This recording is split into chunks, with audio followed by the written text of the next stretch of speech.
So obviously, the task before us is pretty much capsulized by those introductions and the amount of resources and support that this hospital has. And since this announcement of a petition for closure being filed, I will say I've seen one extraordinary effort by our community to rally together. I think we were on a Zoom call with a lot of stakeholders and some who are not in this room, specialized consultants and others, sort of carting out a path to move forward. And let's make no mistake about it, our number one goal and task is to save this hospital from closure. And there's several reasons. But first and foremost, saving this hospital is all about choice in the community. Whether you're a patient, employer, we feel it's important to have a choice that this community deserves to have and needs a two-hospital system. So I want you to hear me clear on this. What happened here is not a result of the hospital, its doctors, or staff. This rests 100% on the backs of Steward Health. Over the past year or so, the board, the hospital board, hospital leadership have engaged in discussions with us local leaders and philanthropists to find a solution that can continue to provide high-quality health care to our communities and continue with our wonderful medical education program that you've just been presented with. This group has engaged the help of an experienced healthcare management firm to aid in the process and continue to look for financing and a path forward. Through the bankruptcy process, Steward has now been required to issue a closure notice to Trumbull Regional Medical Center. And as you all know, we just got this news yesterday, and it was quite a surprise. And this has been devastating to the staff and the patients. But there are ongoing, I want to be clear about this and make no mistake about it. That's why we're holding this press conference. There's ongoing efforts that have been escalated as of probably early last night and into the morning to find a new structure that will allow Trumbull Regional Medical Center to continue its legacy in our community. Again, it's all about maintenance, maintaining choice, so the mission is very, very clear. So as you all know, a group of community and business leaders have been engaged, as I said, over the past year with a strategy and a plan to acquire Trumble's regional assets and operate this hospital with a potential well-known affiliate that's a qualified health care provider in that space. So we really feel good about, obviously, our efforts. We're disappointed, and I know I speak for everyone here with the filing of that closure because it sort of undermines our efforts. But make no mistake about it, we're pressing forward. We're just putting the accelerator, we're pushing our feet on the pedal so that we can move a lot more faster to sort of stave off this closure petition. So we will probably be filing within a few days, I hope, a plan for financing and also an objection to closure. Did I get that right? Absolutely. I'm going to turn this over to Board President Denny Malloy, Board of Commissioners President. Thank you, Denny. Thank you, Mayor. And I just want to echo your comments 100% exactly as you stated. The biggest thing, the biggest asset we have here isn't the building. It's not Steward. It's not all the politics that go behind it. It's the people in the community and the people we have surrounding us here today. We have some of the best health care in the world right here in Trumbull County. Our citizens demand it. Our citizens believe in it. Our citizens utilize it. And we need to keep that intact. This is a full community effort like I've never seen before, with the community coming together saying, enough is enough. We've had bad management. The doctors, the surgeons, the nurses, the custodians, they're all staying intact saying, you know, let us do our jobs. Give us the tools we need to succeed. And that's what we're here for today, is to work as we can as government and elected leaders to work with any entity, and especially now this new nonprofit, to see that we give these people the best chance to serve the public in the best way that they can. They haven't given up on us. We're not going to give up on them. In an analogy, you know, last night when we got the closure notification, you know, it was like the heart attack happening. They called the EMTs. The paramedics worked on them on the scene. Yes. We got them now in the emergency room, and now it's time for the professionals to do what they do. And, you know, the patient isn't dead. The patient right now, we have a team of people working on the patient, and as many people through heart attacks and strokes and other things, they survive. Not everyone passes, and we have full belief in the abilities of the community leaders that are behind this, that we are going to make this hospital survive, and not only survive, but it's going to thrive. Correct. You know, these people standing behind me aren't the last people on the sinking ship. They're the first people on the new ship that's going to come forward into the future. We are moving forward economically in a lot of ways here in Trumbull County. We have a lot of new business coming here. We've stopped the bleeding of people leaving our borders, and now we're reversing that for people to come here for jobs. And with that, we can't go backwards in healthcare. We're going to need more healthcare tomorrow than we need today.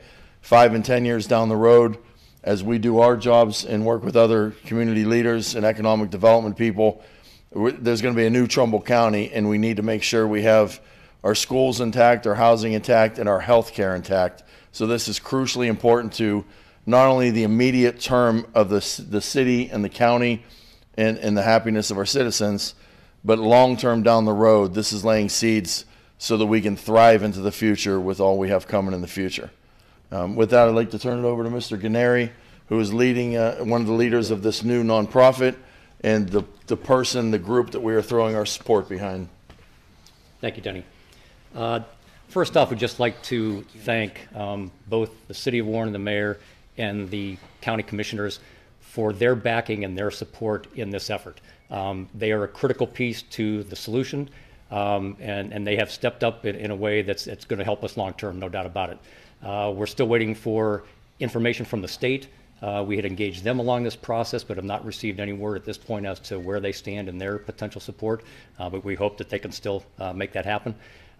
We have engaged community members, private businesses, foundations. That's been part of our process through this ever since we started on it back in January.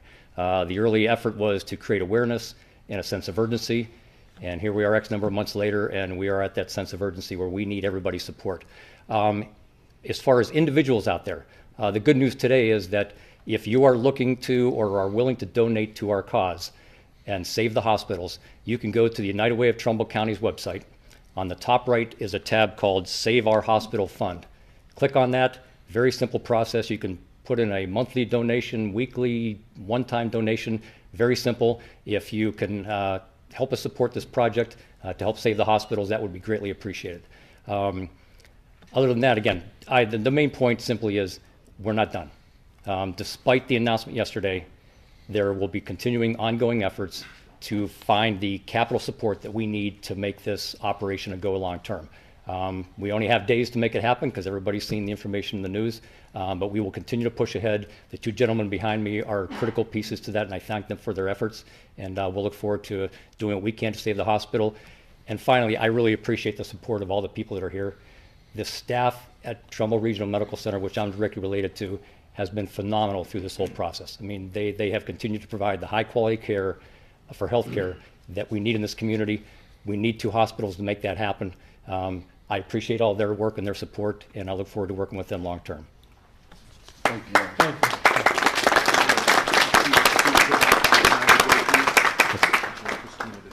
If you'd like to, sure. Yeah. Thank you. Thank you, Gary.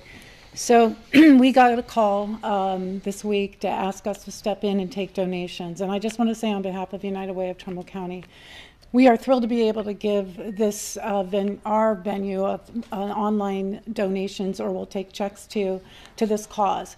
From United Way's perspective, we know how critical it is to have 2 hospitals in this community. They've been good to us for decades, many decades, by supporting the community through United Way, through the process of a workplace campaign. So we're so happy to be able to give back. It's very, very simple. Just as John said, just go on to the website and click, and you'll be able to make a donation, a one-time donation, or you can make it recurring. 100% of the funds will go to this cause. No funds will be cut back for any type of administrative fees. So I'm just happy to be here today. I mentioned that my father is in the hospital. My mother's been hospitalized 5 times at Trumbull Regional Medical Center this year. I recognize a lot of these faces behind us, how important it is. So we're just thrilled to play a role. I had told Eddie, you know, my grandfather was the first baby born in that hospital. I candy striped in that hospital. My daughter was born there. I was born there. My mother was born there. We have to keep this hospital. So please go to the Save the Hospital Fund and make a donation. Thank you. Thank you. Thank you. Yes. Yes, thank you. Thank you. Get on up there. My name's Tom Conley, and I am the president of the Nurses Union at Trumbull Hospital, AFSCME, Ohio Council 8. We're local 2026, but there are approximately 800 to 900 union employees at the hospital. The reason I'm standing even here today is I don't know too much about what's going on, but we put our trust in these gentlemen here. I want to thank Mr. Malloy, Mr. Guarnieri, and certainly Mayor Franklin, because as you can imagine, the hospital is in a state of panic right now. All of my people call me up and say, should I put in applications for another job? And if we lose these nurses are hard enough to find as it is, and if we lose them, it'll be trouble for that, especially if we're going into another phase of healthcare in the city. So thank you very much for putting this on. It's going to allay a lot of anxiety. I just really want to quickly mention that, just as the mayor said, to be clear, this is not the fault of any of the staff, not even our administrations, our boards, or anything like that. This all lays solely on the shoulders of Steward Health. They've been, if you're just following the papers, you can see that Ralph De La Torres is a wanted man because of all the improprieties they've been doing, and we have been butchered at that hospital. So I thank everybody in here for trying to get us back on track. First thing I'm going to do is put something out to my members to make sure that they know that we're still alive. We may be getting CPR right now, but we're still going to be okay, though, hopefully. So thank you very much. Thank you, Tom.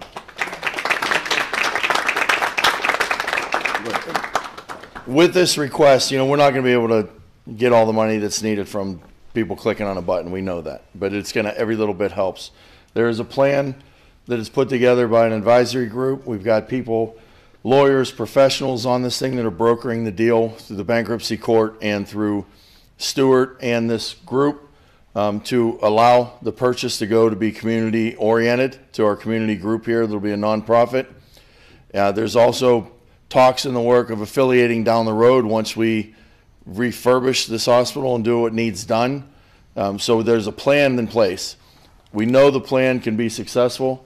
We know the plan is a rock solid plan, but this plan costs money. And right now that's what we need is the immediate money just to get us over the hump. So if you're a part of a foundation, we are reaching out. We are turning over every rock and shaking every tree. But we are blessed in this valley to have a lot of foundations sitting on a lot of money. And we got a lot of people there that believe in our community the way that everyone in this room does. And we're asking if you're a part of that foundation to please reach out to the mayor, yes, reach out to myself, reach out to United Way, reach out to anybody involved in this. And I mean, we're looking for big donations. If we can come up together with what we brought up today, you know, a handful of $1 million donations, that not only gets us over the hump, it gets us to own the hospital with this group, through this group, not us personally as government, but the group to have it. And it starts to build toward us redoing some infrastructure in that building so that, as I said, we can detail that building and fine tune everything so that we can affiliate and make this thing permanent down the road with local management, local leadership, local ownership, and I trust that more than I trust anyone on the outside. How much money is included in this? Right now, the overall plan that's been talked around is about $30 million for the full plan to be executed, between 20 and 30 million. We know we have commitments for quite a bit of that, and we're a little short. But if the people follow through with checks that their mouth wrote, if their bodies will cash those checks, we'll have the money that's needed. We just need those people to reply, get with their boards, act quickly on this, and if they want to be a part of success in this team moving forward with the community, it'll be rewarded in many, many ways back from the community. And it's too important to lose. We can't let this tradition die. Just like with patients, like I said earlier. Yeah. You know, no one in this room is going to let somebody die. They're going to do everything they can to keep that person alive. We as a community are going to do everything we can to keep that hospital alive so that it can treat more people and save lives down the road. So are we 6 million short, 10 million short of that 30 million? Mr. Canary? You're close, but It's a moving number. Yeah. I mean, we had conversations this morning. We had a 2-hour conference call. Additional commitments have rolled in. So a final number, we can't really put it on, but the number that Denny started with is a big picture number that we need. We've got part of that taken care of, but we need more. And a follow-up question very quickly, Mr. Granary, if I may. The debt service on these buildings is so high. How can you sustain this down the road? Obviously, we know we need this amount now to get this hospital group in hand. What about long-term? Is this going to be sustainable? First off, as far as debt service, MPT is the owners of the property. Right. We are not trying to buy the properties. We will end up with a lease under that arrangement. We are going to be able to negotiate some favorable terms early on, which will be critical to our cash flow. Long term, though, from a capital standpoint, we need money to operate the system early on. We do need to make facilities improvements long term.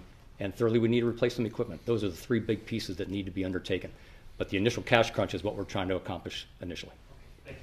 And that 30 million initial gets you first through for how long? It should be at least 90 days. Should be at least 90 days.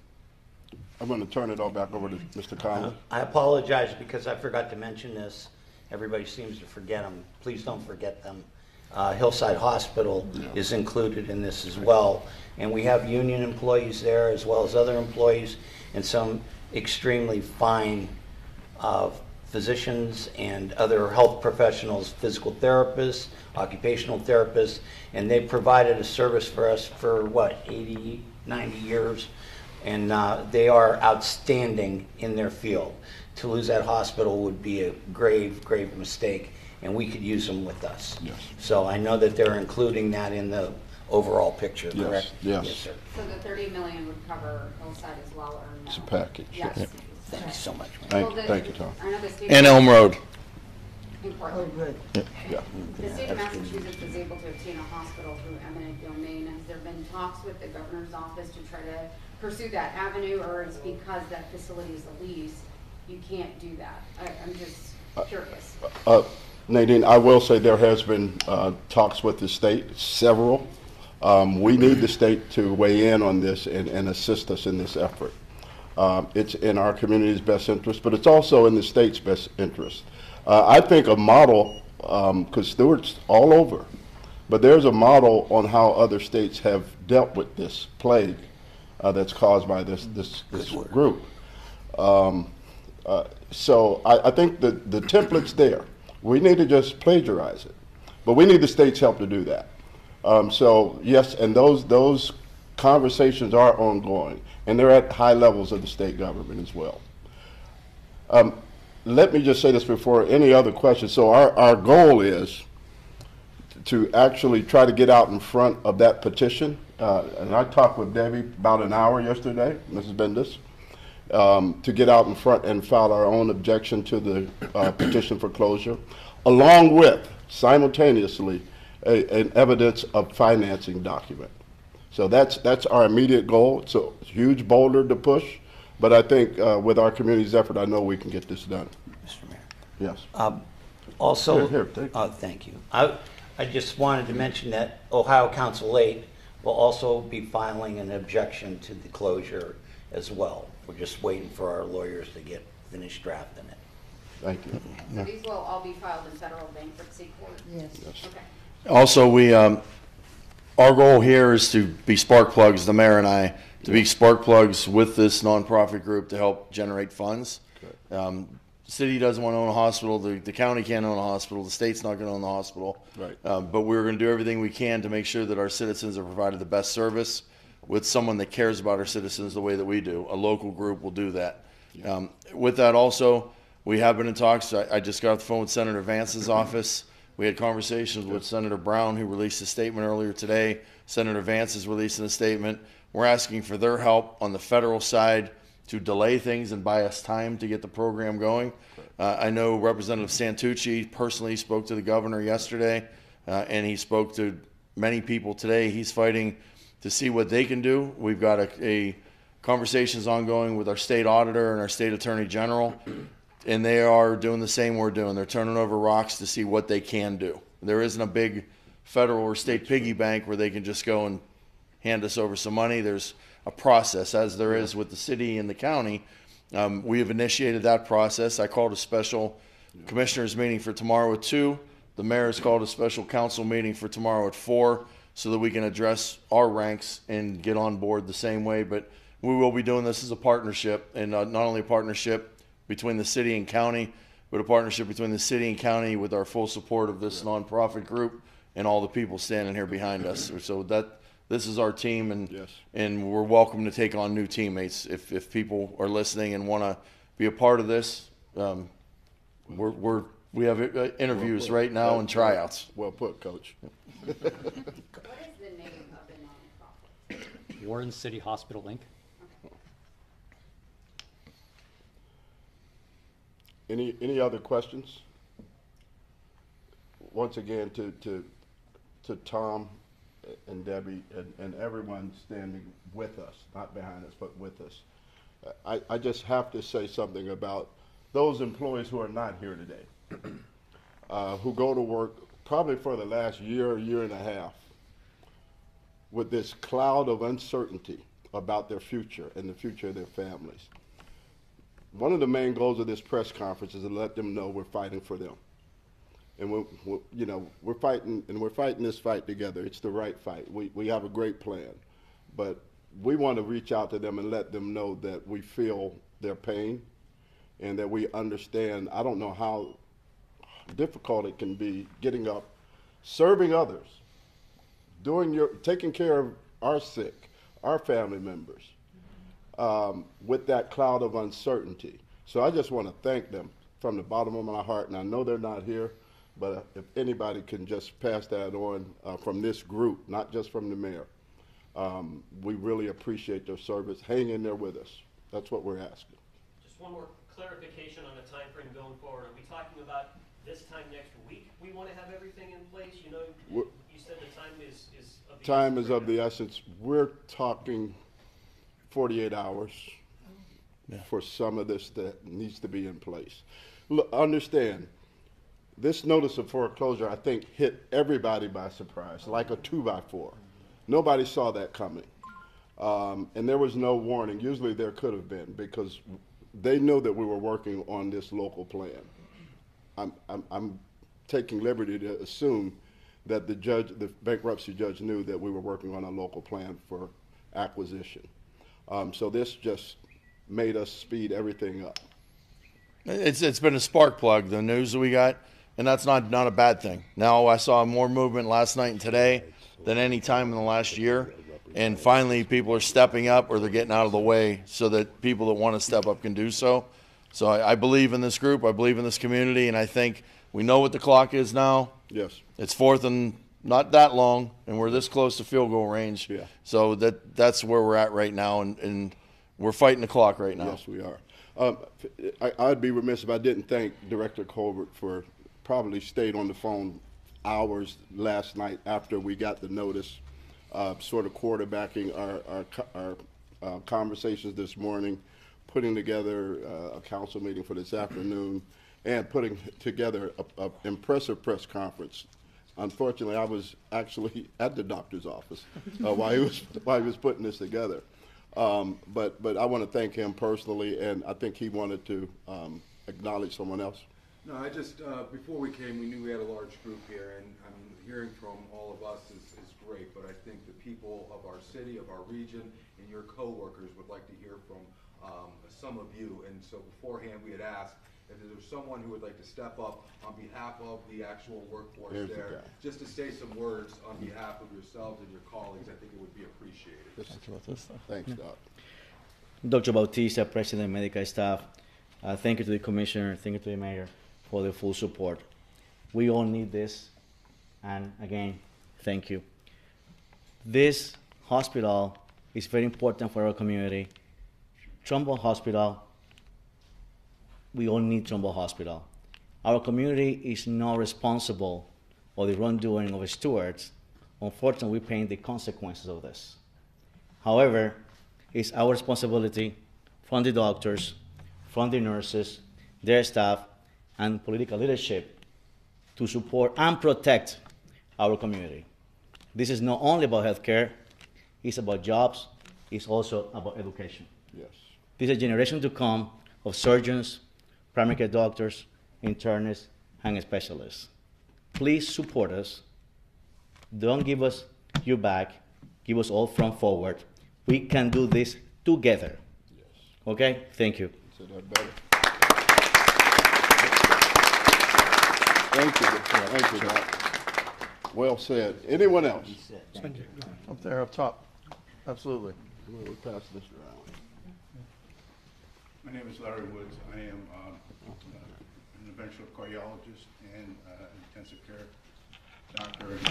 And what bothered me a little bit about Mr. DeWine's response was that there was a hospital down the street. Yeah.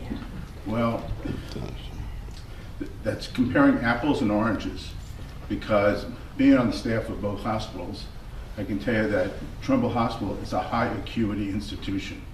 So that my wife had a cardiac arrest. If I wasn't 5 minutes from the hospital, I may have been able to start her heart, but she'd be a vegetable. So the acuity, you can't compare the two institutions, because I think we take care of a much higher acuity of patient, and people will die. If we can't get this through, people are gonna die. So I appreciate all your support. Thank you, Dr.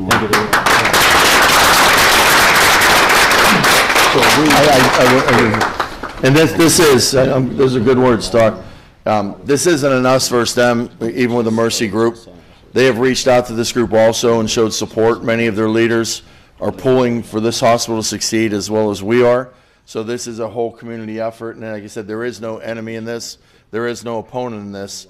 We just want the best service for all the citizens. We believe that a 2-hospital system, and with the amount of patients we have, we want people in and out of emergency room quickly. We want them to not be on waiting lists. We want surgery centers to be open quickly. To do that, we need 2 hospitals to function and exist. So they are pulling for us as well as we are pulling for them to succeed in this community. We just want the best care for our citizens, and have 2 hospitals providing that is a win-win on behalf of all of us. Yeah, so I'd like to piggyback onto that. As a primary care doctor who goes to both hospitals. Name? Sanjay Sheth, Dr. Sheth. Primary care doctor goes to both hospitals. I can tell you what's going to happen in 6 months when wintertime kicks in, and we only have one institution in this community. It's going to be a long waiting times in the ER. Emergency care is not going to be able to be accomplished in an efficient manner, and the community is going to suffer tremendously. And if this closes, you're going to see this big problem. And shortage of staff, shortage of nursing, shortage of everything is going to happen if we only have one institution in this community. Just piggybacking off of Yeah. what you said, there will not be enough emergency room beds. There will not be enough. No, There will not be enough. Not even close. I mean, again, I go to both hospitals. I'm not affiliated with either hospital, and I know for a fact that we're not going to be able to support there's as many sick patients that are going to come, especially when the flu season kicks in and all the other stuff. Doctors, you should know that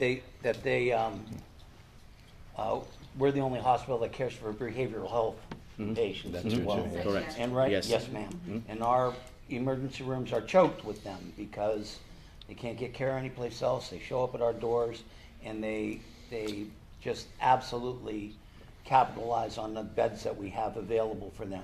And if we shut down, I don't know where they're going to go. They'll go to jail, or they'll go to nursing homes, or they'll be wandering the streets. But it's not even behavioral health. It's cardiac caths, Right. open heart surgeries, it's vascular procedures, things that can't be done at the other facility at this point. And that's going to be lacking. And that's going to be devastating again, because they have to drive 20, 30 minutes away to St. E's, Maine, or Cleveland Clinic, and that's not acceptable. Something like a pulmonary embolism, that if you have that in Right. seconds now. As a matter of fact, we are the only one, as the Dr. Shed expressed, that provide full cardiothoracic and vascular here in town for management, those kind of diseases, as you already mentioned. The only one deal with trauma, the only one deal with behavioral health also, and the only one who provide teaching residency program in medicine, surgery, and family practice. So this is the damage that can create to your community, the consequences, the repercussions are endless. Immense. Yes. It's not only jobs and the revenue, taxes of the community. This is healthcare for you and I, for your parents and his parents too, And our kids. and our children. So Thank the you, shortage Doctor. of physicians that we're seeing now could be For sure, exponentially that's right. Absolutely. larger. And are you still accepting patients at this point? There was a rumor that you were stopping. As per Stewart mandate, we must stop. We're trying to delay that because the need in the community is above that as we speak. However, that service should be provided with quality. And that's what we try now. As the mayor explained, we're moving as quick as possible to move to the courts to push back that. Yes. So did Well, it stop effective yesterday or stop 30 days down? Today, No, they're not it's not, admitting. it's not true. No, it's not true. No, I checked with Cindy, there's no stoppage of No physicians stoppage. right No. now. There's no So there's no stoppage. No, No right No now. stoppage, okay. Dr. Mashburn is the person in charge of trauma. Hi, I'm Dr. Mashburn. I'm the Director of Trauma Services Step up and here. talk. Hello, I'm Dr. Mashburn. I'm the Director of Trauma Services here at Trumbull, and we work very closely with St. Elizabeth and St. Joe's, all to take good care of our patients, our sickest of patients, where time is of the essence. We have actually spoken closely with them, and the loss of our hospital means that potentially our community could not get the care that is needed during the first vital minutes that occurs after gunshot wounds, stabbings, or any other form of trauma. And we have worked very closely with our other hospitals as well, and we know that without our care here, we cannot be able to do everything that is needed for these time-sensitive cases. So Trumbull are still taking admissions? Yes. It is still taking admissions. It is still taking traumas. At this point in time, we are still on call. Thank you. Thank you so much. Thank you for that clarification. I'm on call tonight. Any other questions? Anybody else like to share anything? Any of our residents? I Thanks. actually have a story from today. All right. Share it with us. My name is Ali. I'm the internal medicine resident, PGY2, and today I was rounding as one of the regular days we have with infectious disease today, and I came across a patient who actually broke down in tears today and telling me that she was writing a letter to the governor because had it not been for Hillside or Trumbull, she would not have gotten through with her compression fractures, all the infections, and then later the therapy she received at Hillside. And she was really grateful, and she was really mad about the fact that it's closing, and it's an integral part of our society. Yes. And we need this hospital, and we need the Hillside as well, because it gives therapy to people who undergo treatment at Trumbull. So it would be really important for all of the community to support us in keeping this hospital afloat. Thank you. Thank you for sharing that with us. I think that says it all. just how important it is for us to have two centers, two hospitals, and you know, the services that are provided by Trumbull Regional Medical Center can't be replaced or absorbed just simply by another hospital that doesn't provide that same level of care and those same services. So, but thank you all. Hi everyone, I'm Lindsay Watson. Thanks for watching the WKBN 27 First News YouTube channel. If you want more video news, subscribe to our channel. And don't forget to download the WKBN 27 First News app for breaking news alerts.